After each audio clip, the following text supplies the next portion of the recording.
Allahova zemlja. Bosna je Allahova zemlja i na njoj njiva mojih prapradjedova.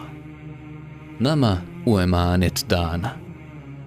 Kroz tu njivu blagodat još teče, ljekovita bila i po tome dobi ime Sana. A samo se stara nana njome abdestila, kad bi na njivi namaski vakat dočekala.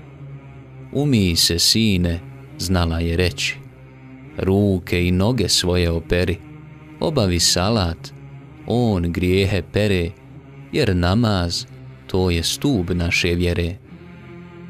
I onda zatim vremena prođe, kojeg se danas sa dovom sjećam, sveta nam se krv prolini sanu, kad su ono na Vrhpoljskom mostu pucali u grudi starcu i ubili više mladića u jednom danu.